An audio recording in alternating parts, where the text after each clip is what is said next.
आज हम पढ़ेंगे एमएससी थर्ड सेम का पेपर का नाम है हमारा linear operator, theory of linear operator की बेसिक क्वेश्चन जो कि डेफिनेशंस पूछी जाती हैं। हम पढ़ेंगे रेगुलर्स वैल्यू और रिसॉल्वेंट सेट के बारे में।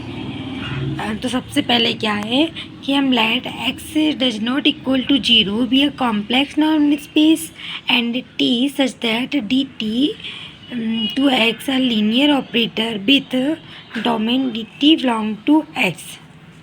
तो यहाँ पे क्या है, हमारा x क्या कर रहा है, 0 के इक्वल नहीं है। और ये हमारा क्या है, कॉम्प्लेक्स नॉर्मल स्पेस है। नॉर्मल स्पेस हमने फंक्शनल एनालिसिस में काफ़ी बार पढ़ा हुआ है, तो सब लोग जानते होंगे। And T such that D T to X, मतलब ये हमारी मैपिंग हो रही है। डी टी हमारा होता है डोमेन होता है, जिससे एक्स में हमारी मैपिंग हो रही है। लीनियर ऑपरेटर विथ डोमेन, जहाँ डी टी क्या कर रहा है, एक्स में बिलोंग कर रहा है, डोमेन तो बिलोंग ही करेगा ना रेंज वाली टर्म में पहले, तो ये यहाँ पर बिलोंग कर रहा है। तब रेगुलर्स वैल्यू लैम्डा, हम रेगुलर वैल्यू डिफाइन कर रहे हैं ना, तो हम बता रहे हैं कि regular value lambda of T etch complex number such that, etch complex number such that. तब एक रेगुलर्स वैल्यू लैम्डा टी में होगी कॉम्प्लेक्स नंबर में, सच दैट कब होगी, जब ये तीन कंडीशंस यहाँ पे फॉलो होगी। मैं पहला R1 R lambda T is exists, R lambda T यहाँ पे एग्जिट्स करेगा। R2 R lambda T is bounded. R3 R lambda T is define on a set which is dense in X. अब आपके मन में एक क्वेश्चन आ रहा होगा कि आर लैम्डा टी क्या है, what is R lambda T. आपको बता दूँ, R lambda T minus lambda T का होल इनवर्स है। यहाँ पे टी माइनस लैम्डा टी है, इसको हम टी लैम्डा से भी डिनोट करते हैं, और यदि इसके इन्वर्स को लिया जाए तो वो आर लैम्डा टी होता है। इसे लीनियर ऑपरेटर कहीं यहाँ पे कहेंगे तो डिसॉल्वेट ऑपरेटर कहते हैं आर लैम्डा टी को। तब हमारा जो डिसॉल्वेट ऑपरेटर है, यदि वो एग्जिट्स करता है और वो बाउंडेड होता है, देन थर्ड में यदि वो डिफाइन होता है किस पर, डेंस सेट पर, तब हम उसको क्या बोलते हैं, लैम्डा को रेगुलर्स वैल्यू कहते हैं। अब ये तो रेगुलर वैल्यू है, इसके बाद आता है रिसॉल्वेंट सेट। तो the resolvent set rho T of T is set of all regular value lambda, मतलब जो लैम्डा हमारी जो रेगुलर्स वैल्यू है, सभी रेगुलर्स वैल्यू का जो सेट है उसे रिसॉल्वेंट सेट कहते हैं। ठीक, इसे डिनोट करते हैं रोटी से।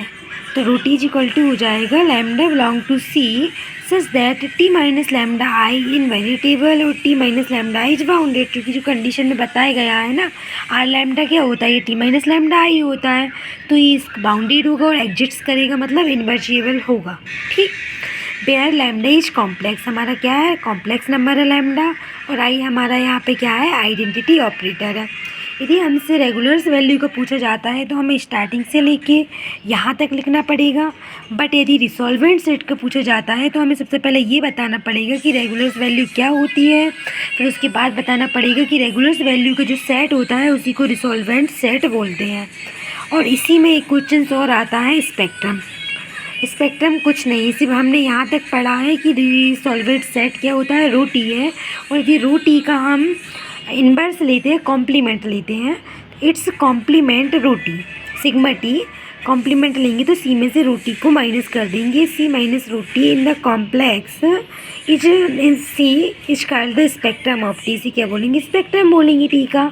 And lambda belong to sigma T, यदि लैम्डा इसमें बिलोंग करेगा किसमें, स्पेक्ट्रम में, तो उसको स्पेक्ट्रम वैल्यू बोलते हैं।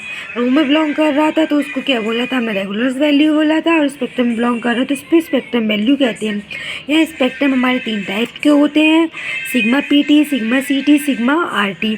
सिग्मा पी टी का मतलब होता है the point spectrum, sigma C T the continuous spectrum, sigma R T residual spectrum. इनके अलग अलग डेफिनेशन है, इनको भी हम आपको बताएंगे।